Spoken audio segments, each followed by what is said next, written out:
RCR presenta Golpe a Golpe.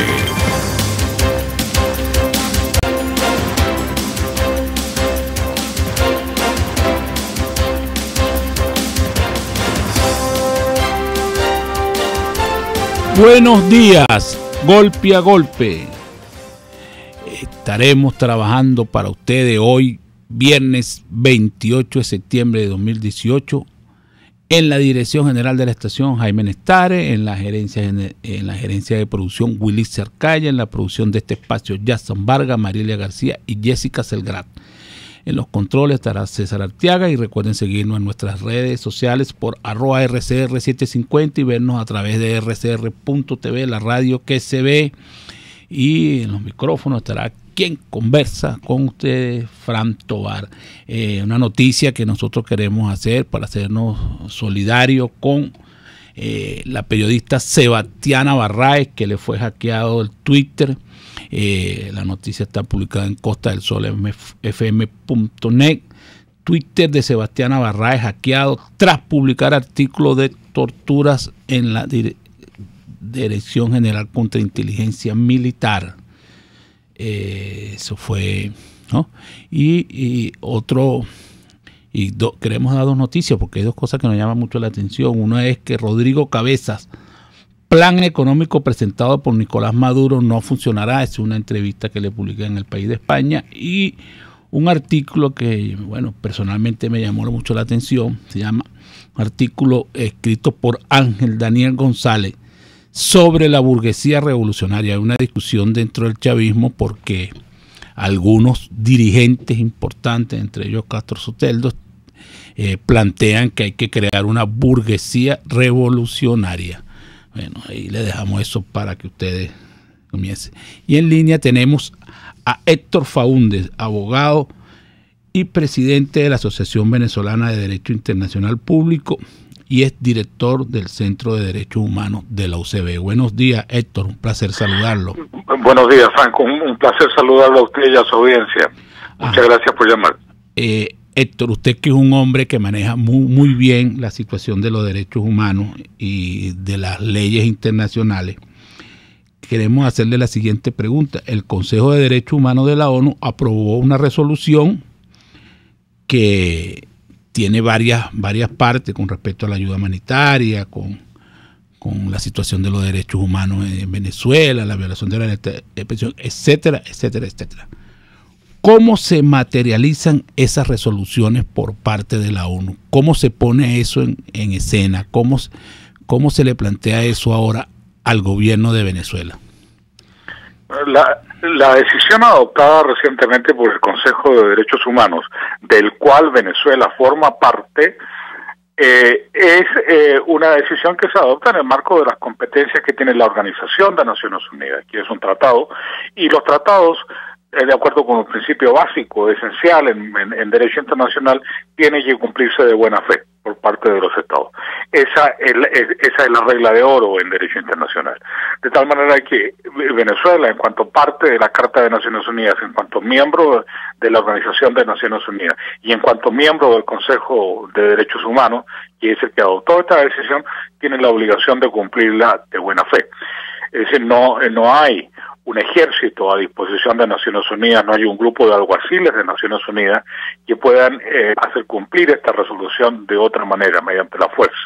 Entonces, la fortaleza del derecho internacional radica precisamente en el compromiso asumido por los estados de cumplir de buena fe los compromisos que ellos han contraído. Es un acto digamos, de buena fe de los participantes dentro de la comisión. Faúndez, hubo una votación que, según mis cálculos, fue 80-20, 80% contra 20%, ¿no? Creo de 7 en contra, 17 abstenciones. Ahora, fue más baja porque el Consejo está conformado solo por 53 miembros. No podía ser 83, no recuerdo exactamente, creo que eran 27, creo que eran los que votaron, 27 o 37. No, cuando te digo 80 es 80%, 27 votaron a favor de la resolución, 7 en contra y 17 se abstuvieron. Esa es Sí. Ajá. Entonces, ¿eso qué te parece a ti históricamente? ¿Eso es algo visto antes? ¿Es importante esa votación? Bueno, es muy fuerte por la sola circunstancia de que se adopte una decisión de esta naturaleza en un órgano como el Consejo de Derechos Humanos, que tiene poca fortaleza, que tiene muy poca fuerza, ¿no? Entre otras cosas porque está conformado por los mismos estados. Esto es, que los estados sean los que se ocupen de vigilar, de supervisar el cumplimiento de las obligaciones que los mismos estados asumen en materia de derechos humanos, es como pedirle a los perros que cuiden las longanizas. No es fácil, no es sencillo que los estados adopten decisiones de esta naturaleza. En segundo lugar, un consejo que está conformado por muchísimos estados que son grandes violadores de derechos humanos, comenzando por la propia Venezuela. Y eso hace, además, que los estados no quieran pisarse la manguera, no quieran estorbarse unos a otros, de manera que en general son bastante cautelosos, bastante prudentes en cuanto a denunciar violaciones de derechos humanos en nuestro país. Lo que pasa es que cuando se trata de violaciones que son tan graves, que son tan burdas, que son generalizadas y sistemáticas, como es el caso de Venezuela, simplemente no pueden ocultarle la cabeza como el avestruz y no pueden negar lo que está pasando. En segundo lugar, creo que es importante porque esta forma parte de una cadena de hechos, entonces que han ido subrayando la gravedad de la situación venezolana, como es, por ejemplo, la circunstancia de que ya ha habido pronunciamientos previos por parte de el anterior alto comisionado para los derechos humanos, o como son sobre todo los grupos de trabajo y los relatores especiales de distintos, que son organismos técnicos, no políticos, a diferencia del Consejo de Derechos Humanos, que ya han adoptado numerosas resoluciones en contra de Venezuela. No quisiera mencionar el caso de la Comisión Interamericana o de la Corte Interamericana, que son descalificadas por este gobierno como instancias al servicio del imperio. Pero ese no es el caso de estos mecanismos de Naciones Unidas. Ese recurso fácil, sencillo, que utiliza el Estado sistemáticamente para descalificar a la Comisión y a la Corte Interamericana no resulta aplicable aquí. Y luego está también lo que está ocurriendo en estos días en la Asamblea General de Naciones Unidas, en donde un grupo numeroso de estados, como consecuencia de esas violaciones de derechos humanos, ha decidido denunciar a Venezuela ante la Corte Penal Internacional por la comisión de crímenes de lesa humanidad.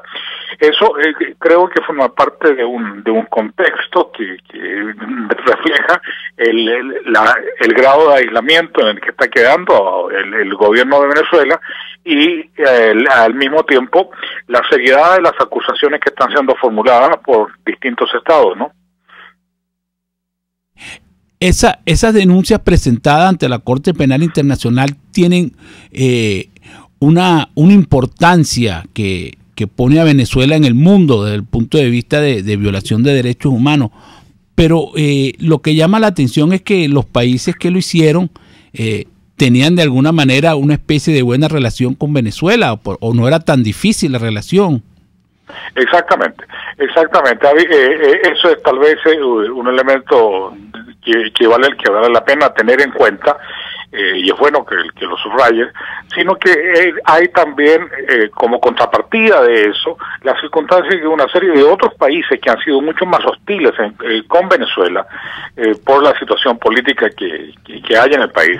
Entonces no se han pegado a esta resolución, no a esta carta, lo cual no significa que estén del lado de Venezuela, significa que simplemente no, vamos a dejarle el paso, vamos a dejarle el camino a aquellos que están menos marcados por su posición frente al gobierno venezolano.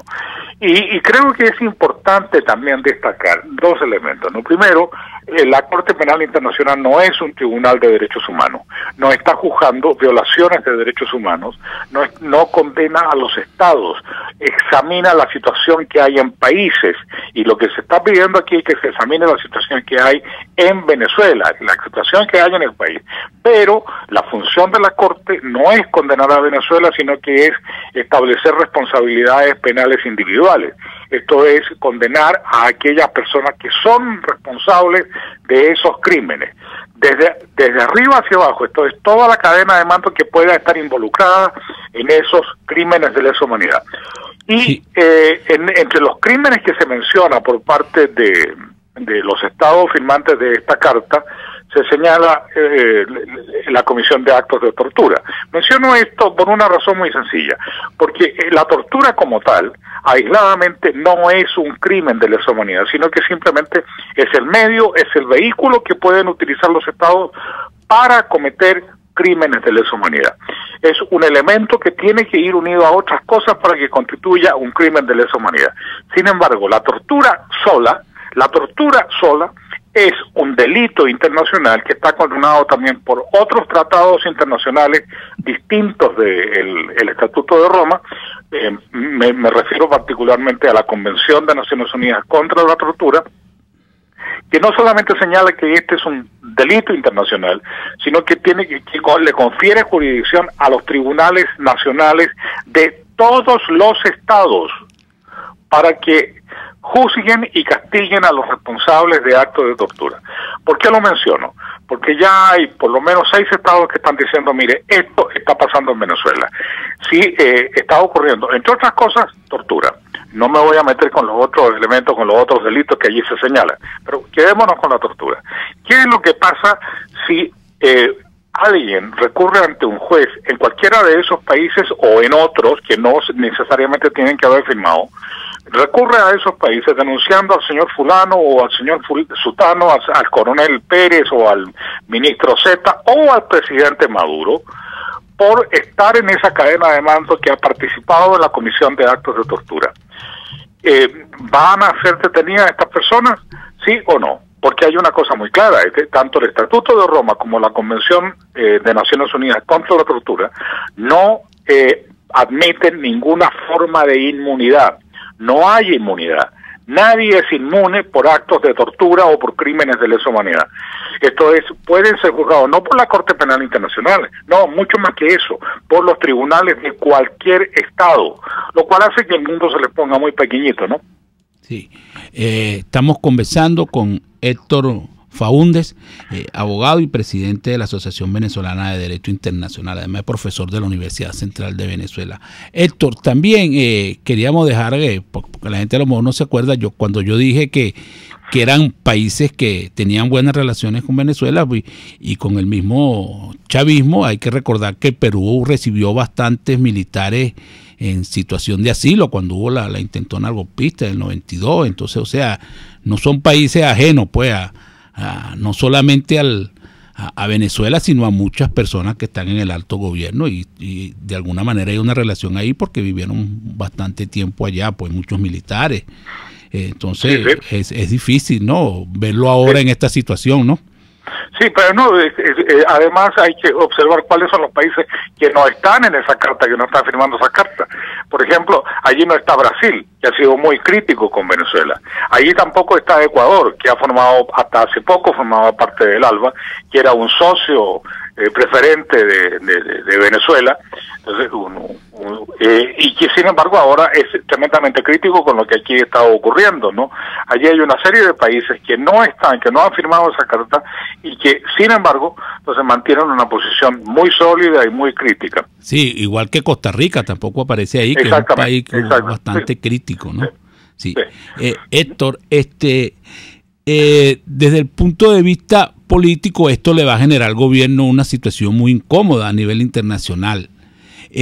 ¿Tú crees que se le empiecen a cerrar más puertas de las que ya se le han cerrado? Bueno, resulta interesante la circunstancia de que ningún jefe de Estado haya querido reunirse con Nicolás Maduro en esta semana en Nueva York.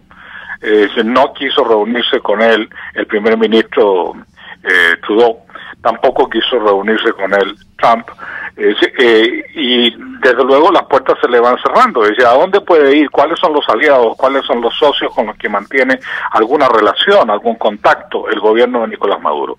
Entonces Cuba, Rusia, China y alguno más.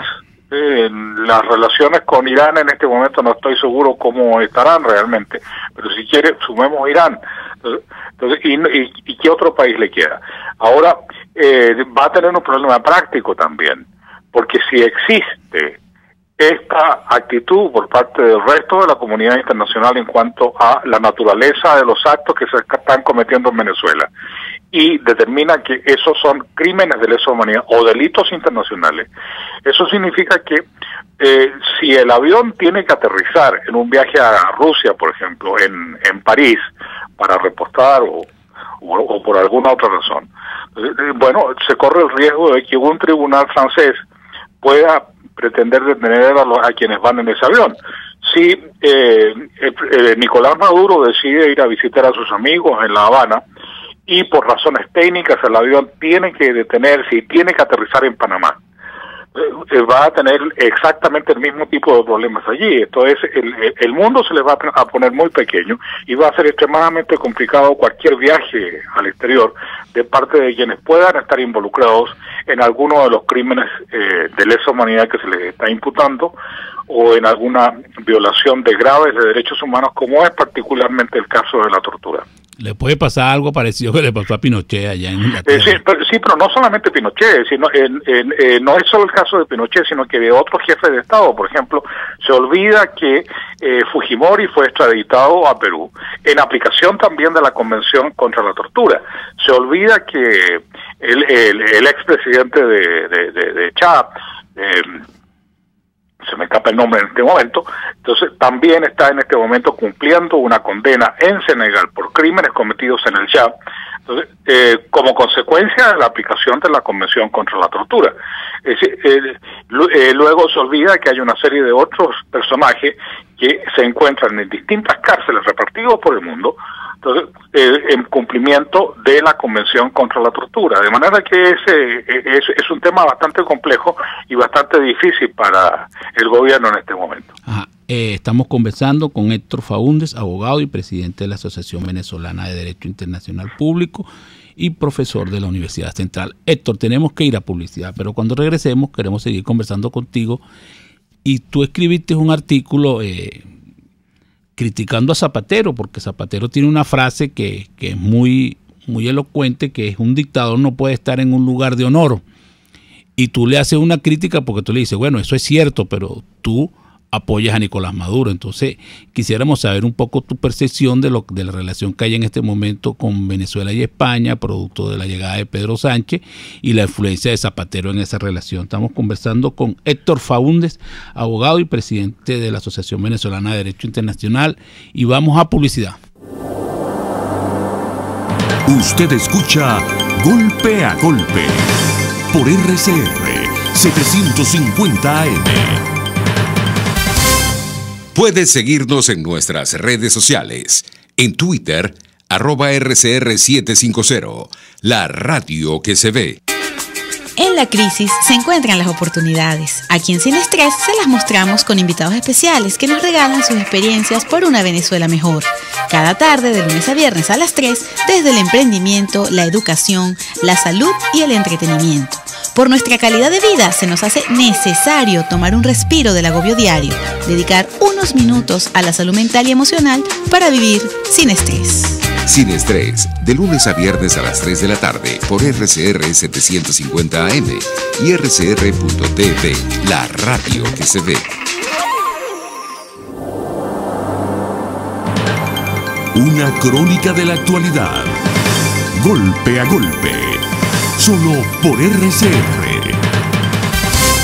Estamos de regreso en Golpe a Golpe. Estamos conversando con Héctor Faúndez, abogado y presidente de la Asociación Venezolana de Derecho Internacional Público y profesor de la Universidad Central de Venezuela. Le habíamos dado una pregunta en el aire, Héctor, que está relacionada con el artículo y la mención que hicimos de Zapatero con respecto a las dictaduras. Sí. Lo que me llamó la atención a mí y me motivó a escribir ese artículo es la falta de coherencia que suele haber en los líderes políticos, ¿no? Es decir, un día dicen una cosa y al día siguiente dicen lo contrario, o dicen una cosa pero hacen lo contrario. Y en el caso de Zapatero me llamaba la atención el afán, el empeño que tiene en justificar que se remuevan los restos del dictador Francisco Franco de un inmenso monumento construido con mano de obra prácticamente esclava, con las víctimas de la dictadura, entonces en donde él está sepultado. Me parece perfectamente lógico, razonable, me parece muy bien, pero que lo deje para las víctimas, que lo deje para gente que tiene más razones para pedir eso, que lo deje para quien ha sido más coherente en este campo, porque si él va de la mano de un dictador por todo el mundo, si él se ha convertido, como dice, por ejemplo, el secretario general de la OEA, Almagro, en el ministro de Relaciones Exteriores de la dictadura, entonces no tiene mucha lógica, no tiene mucho sentido que paralelamente él esté condenando también la presencia de un dictador en un inmenso mausoleo construido con fondos públicos. Eso es incoherente, aun cuando la incoherencia parece ser la regla en el comportamiento de los políticos, ¿no? Y de izquierda y derecha, de cualquier color político. Héctor, ¿y no te parece a ti que la OEA ha perdido un poco de espacio y de capacidad de presión con respecto a Venezuela? Eso tendrá que ver de alguna manera con las declaraciones de Luis Almagro, tendrá que ver con la forma en que se está manejando la situación de Venezuela dentro de la OEA. Porque, fíjate tú, hemos tenido que, se ha tenido que recurrir a organismos internacionales fuera de América Latina para poder hacer valer la situación que se está viviendo, pues la migración, la diáspora, la violación de derechos humanos, la crisis humanitaria, porque pareciera que los organismos latinoamericanos no tienen esa fuerza para poder imponer eso, pues. Bueno, en el caso de la OEA, el problema básico es que, de acuerdo con sus mecanismos, de acuerdo con sus reglas, de acuerdo con la Carta de la OEA y también con la Carta Democrática Interamericana, para que pueda adoptarse una decisión sólida en contra de Venezuela se requiere el voto favorable de los 2/3. Si no están esos 2/3, que son de 34 países, son 23, serían 24, se necesitan 24 votos allí para que se pueda adoptar una decisión y que condene y que excluya a Venezuela del sistema interamericano. Entonces, si no se tienen esos votos, entonces no es posible adoptar una resolución. Y cuando ha habido un país que durante mucho tiempo se benefició de los altos precios del petróleo y pudo repartir dinero a manos llenas, particularmente en los países del Caribe angloparlante, eso significó que tenía y tiene en alguna medida todavía una serie, una clientela de países que están dispuestos a hacer lo que Venezuela diga para complacerlo, puesto que mal ha sido el que ha pagado la cuenta, ha pagado la factura durante mucho tiempo. Entonces, si no me equivoco, lo que ha faltado hasta el momento en la OEA ha sido un voto, un solo voto para que pudiera llegarse a adoptar ese tipo de sanciones. No se consiguió, lamentablemente, y se buscaron otros caminos. En particular, se constituyó el Grupo de Lima, entonces, con países sudamericanos, porque también hay una cosa que es importante, ¿no? Es decir, lo que resulta notable es que todos los países de tamaño mediano y grande dentro del continente resulta que están en contra de lo que está haciendo el régimen de Chávez o de Maduro o del comandante eterno, como queramos llamarlo. Entonces, el régimen heredado del chavismo. Todos esos grandes países están en contra. Está Brasil, está México, con el nuevo gobierno no sabemos exactamente qué postura va a adoptar, pero por lo menos hasta ahora no ha sido favorable. Argentina, es decir, Chile, Perú, Colombia, es decir, todos los grandes países están en contra. Entonces, lo único que de alguna manera están a favor de lo que pasa aquí en Venezuela, o que les resulta indiferente lo que ocurre aquí en Venezuela, bueno, son algunas pequeñas islas en el Caribe, como Antigua y Barbuda, como Dominica, es decir, esto es los países que forman parte de ese círculo clientelar, entonces, que logró conquistar el chavismo con el dinero de todos los venezolanos. Cuando se acaba el dinero también ocurre otra cosa, porque ya los clientes ya no son tan fieles. De manera que no sabemos qué es lo que va a pasar. Y lo que sí sabemos, lo que sí es cierto, es que el grueso de los países que cuentan en el continente no están de acuerdo con lo que aquí está pasando, están por el fortalecimiento de las instituciones de democracia, están por el retorno de la democracia y por el respeto a los derechos humanos. Héctor, nosotros no queremos dejar de pasar por alto que la situación que está viviendo en este momento la educación superior y en especial la Universidad Central de Venezuela. Esto te lo digo porque aparte de todo lo que tú eres, escritor, que tienes libros, etcétera, tú has sido profesor de esa universidad y quisiéramos saber qué piensas tú de lo que está ocurriendo, qué sientes, ¿qué le puedes transmitir a mucha gente que tú has conocido y la situación de la educación superior en Venezuela, en especial la de la Universidad Central de Venezuela, para despedirte? Sí, es prácticamente de toda la universidad pública venezolana, de todo el sector educativo en Venezuela, que se ha visto golpeado por este gobierno, entre otras cosas porque no le importa, no le interesa la universidad. Y de una u otra forma la universidad es el futuro del país, allí está el crecimiento, allí está el desarrollo, allí está el fortalecimiento de valores, y en lo cual la universidad y el sector educativo juegan un papel fundamental. Entonces, cuando no se le presta la asistencia requerida a la universidad, lo que se está haciendo es destruir el país. Durante mucho tiempo Venezuela era, en Venezuela la Universidad Central de Venezuela era el reflejo del país. Entonces, con todas sus debilidades, con todas sus virtudes, con todos sus defectos, entonces de alguna manera se reproducía en la Universidad Central de Venezuela todo lo que estaba pasando en el país. Y en este momento lo que tenemos es precisamente eso también, es esa tremenda tragedia que está viviendo Venezuela. De nuevo, uno observa cómo se reproduce en la misma dimensión en el caso de la Universidad de Venezuela. No hay servicios públicos, no hay bibliotecas, es decir, no hay seguridad. Los profesores reciben sueldos miserables que hace que tengan que emigrar del país. En el caso de la Universidad de Simón Bolívar entiendo que es más del 60% de los profesores que se ha ido. En el caso de la Universidad Central de Venezuela no se reponen nuevos cargos.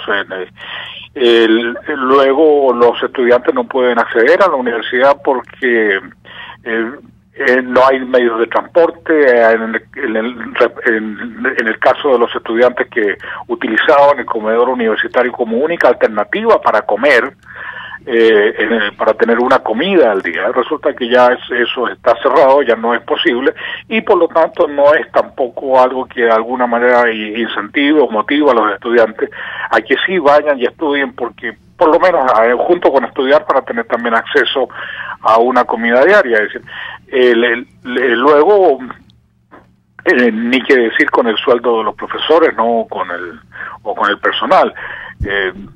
Es exactamente una reproducción de todo lo que está pasando en el país y ciertamente lamentable.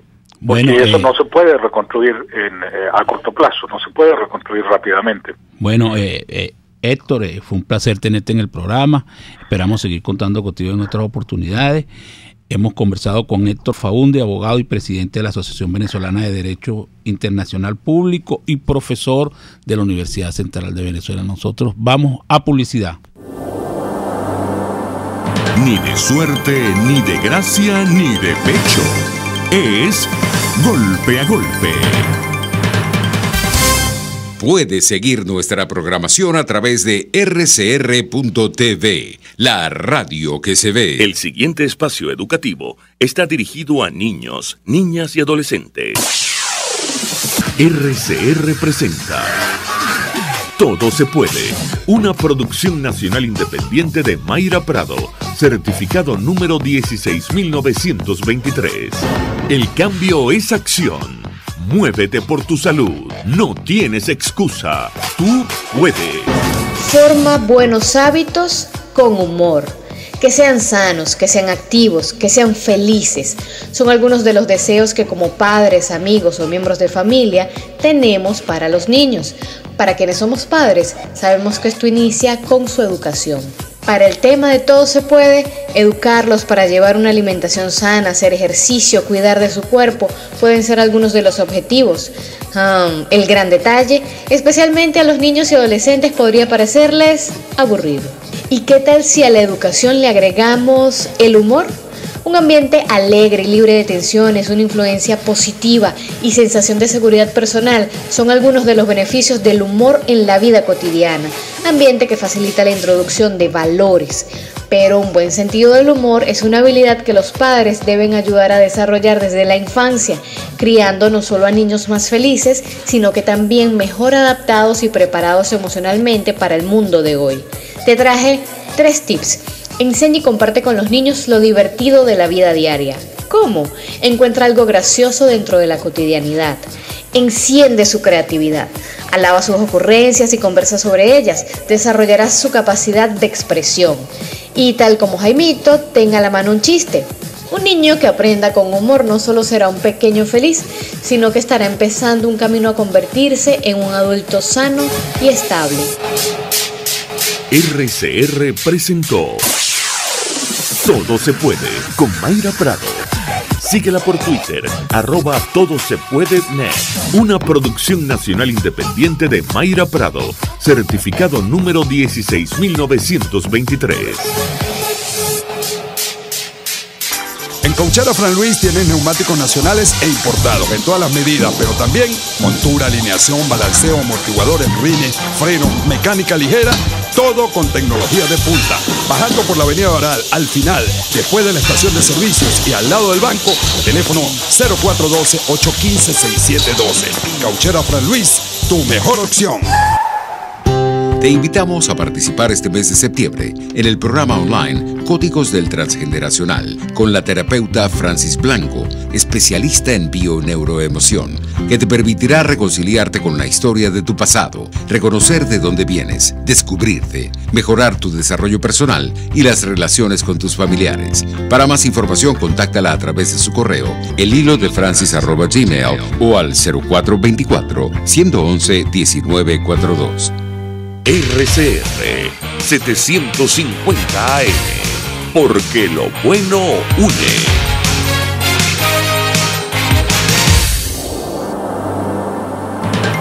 Golpe a golpe, el cuento completo entre lo irónico, lo serio y lo ácido.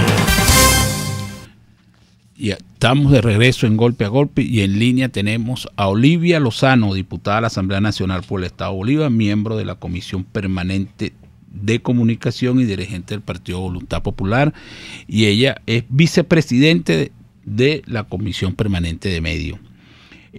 Buenos días, Olivia, un placer saludarte. Buenos días, Fran. Muchísimas gracias por esta oportunidad de comunicarme con tu audiencia. Ajá.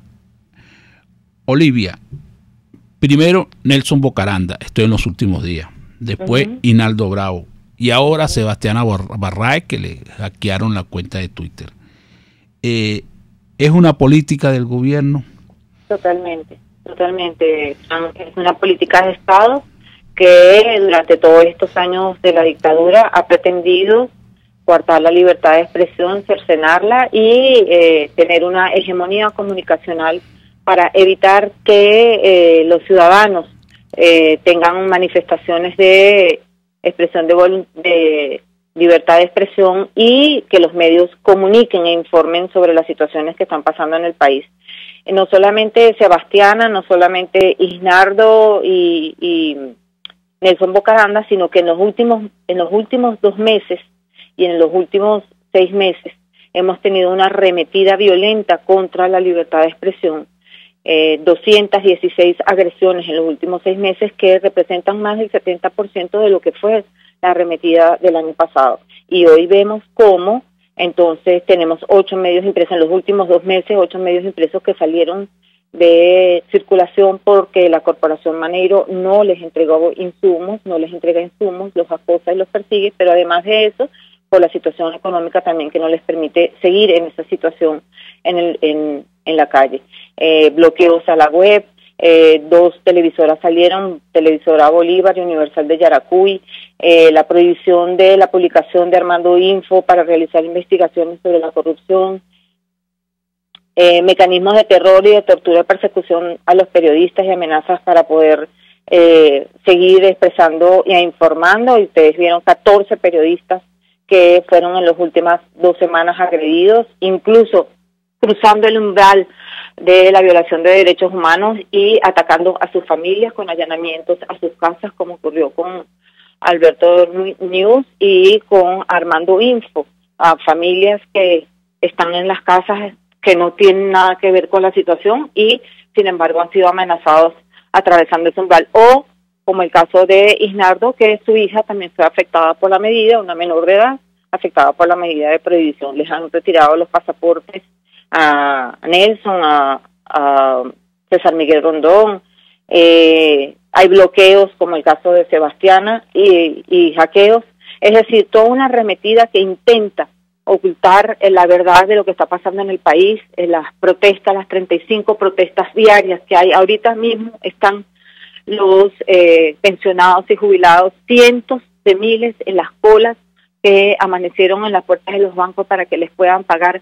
También hay una protesta en La Guaira, cerrada la carretera de La Guaira por protestas de servicios. Todos los días el venezolano protesta y es imposible que callen la verdad, porque entre más callan los medios, más habla la gente en la calle y no van a parar las protestas porque ya el pueblo está desesperado de tanta situación.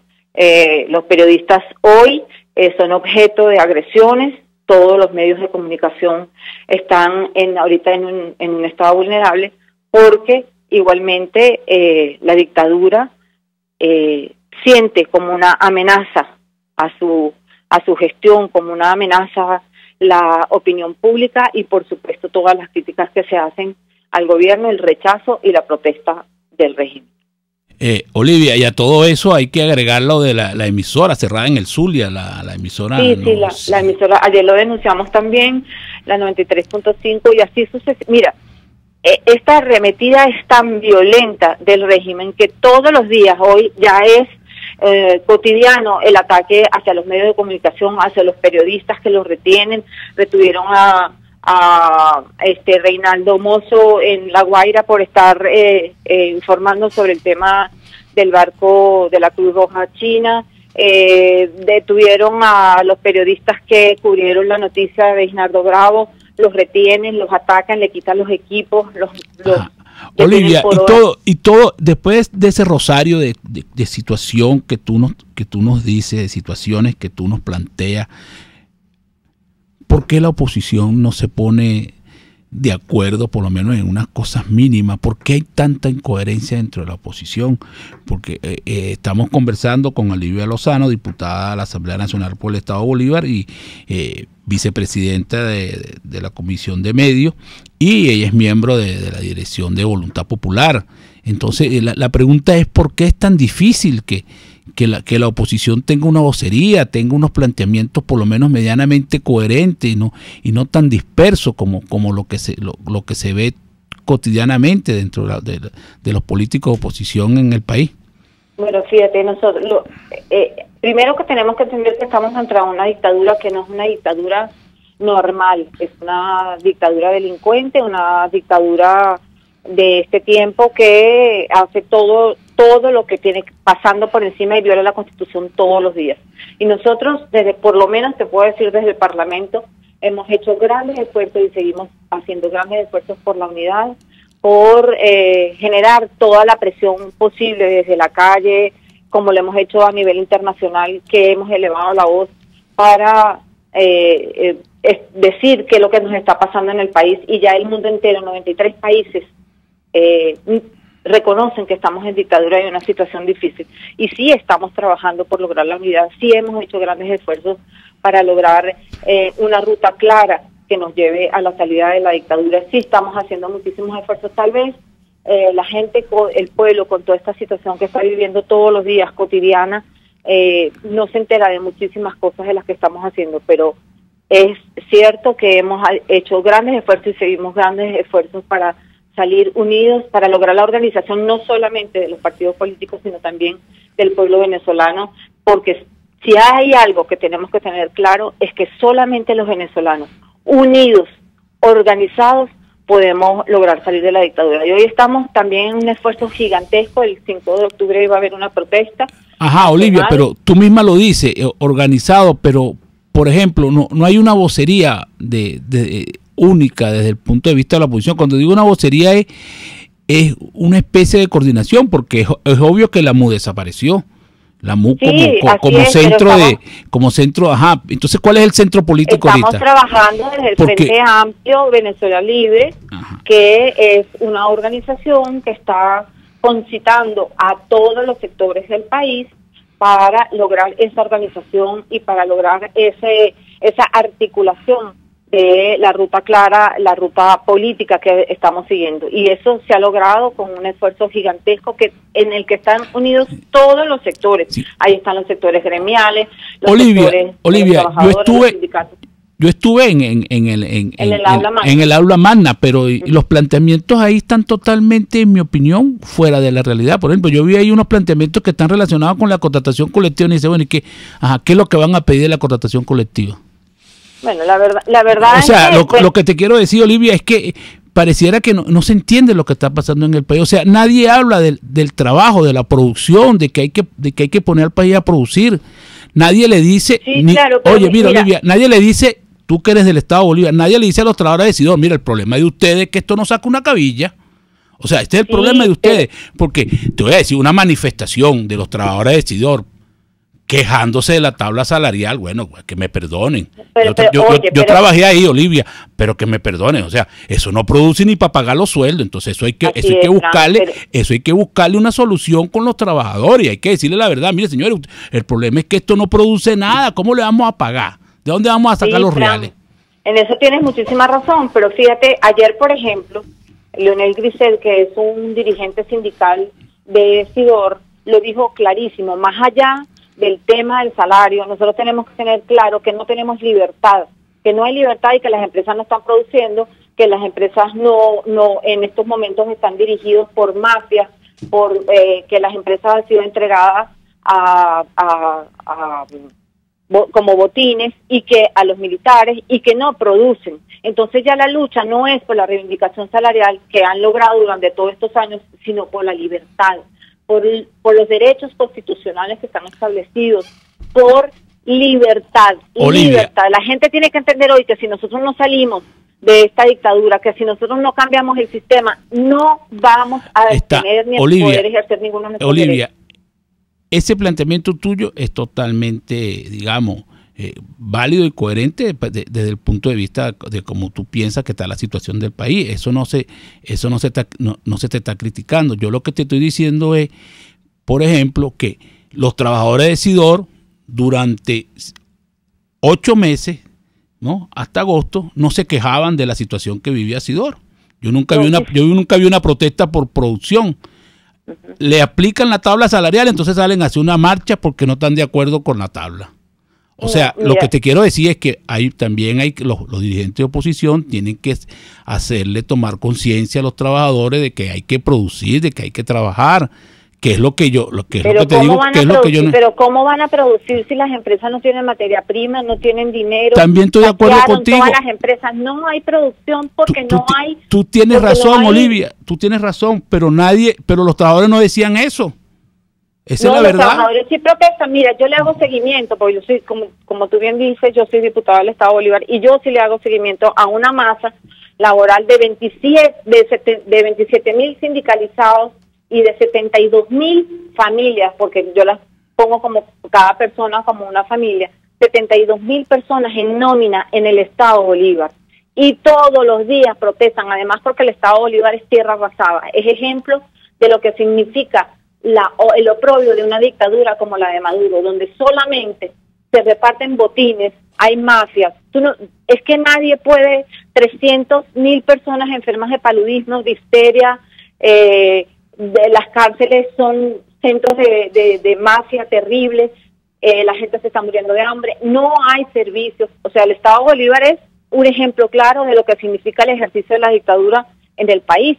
Entonces, los trabajadores sí protestan, los trabajadores hablan todos los días y han tenido reuniones con el usurpador gobernador, y esas reuniones les han manifestado la situación, pero están en el peor de los deterioros de una calamidad que sufren todos los días los trabajadores.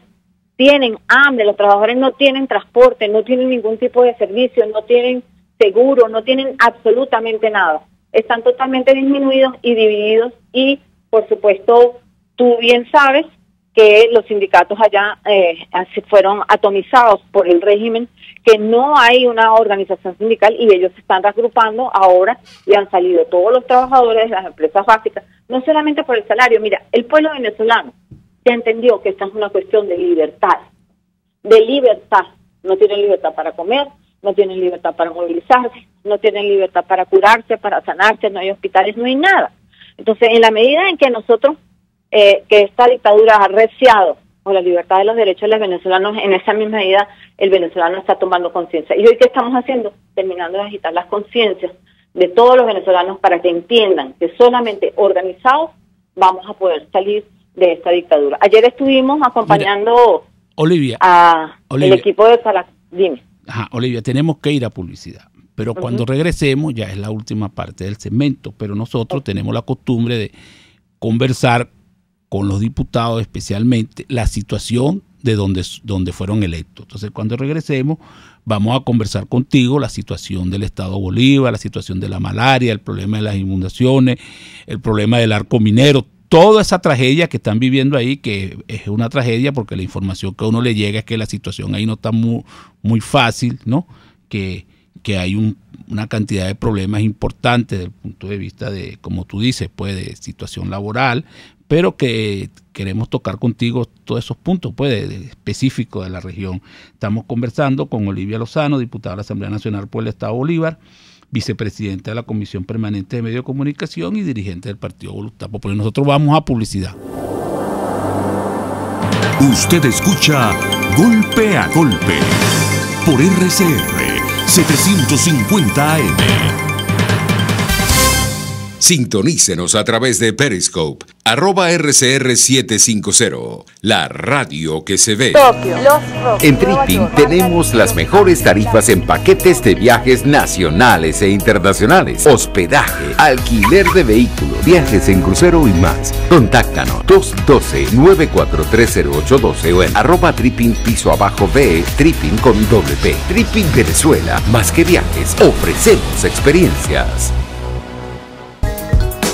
En el restaurante Lolo, además de saborear, degustar exquisitos platos de carnes, pescados, mariscos, aves, arroces y más, también puedes ver y disfrutar los juegos de fútbol mundial o de cualquier otro deporte o competencia entre familiares y amigos. El bar-restaurante Lolo está en la urbanización Santa Mónica, avenida Teresa de la Parra, calle Rufino Blanco Fombona, pasando el centro comercial a la derecha. Bar-restaurante Lolo, poquito, pero sabroso. En RCR somos vanguardia. Toda la programación de tu RCR también la puedes seguir a través de la internet. Audio y video en tiempo real. Noticias y mucho más. No te pierdas ni un segundo de nuestra programación. No hay excusa ni cadena que valga para que dejes de escucharnos. Ingresa a rcr.tv, la radio que se ve.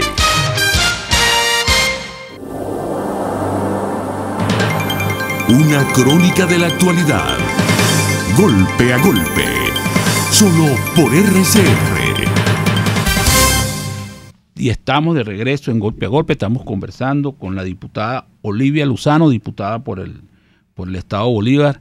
Y le habíamos dado una pregunta que está relacionada con la situación de su estado. Está el problema de las inundaciones, el problema del arco minero, la malaria.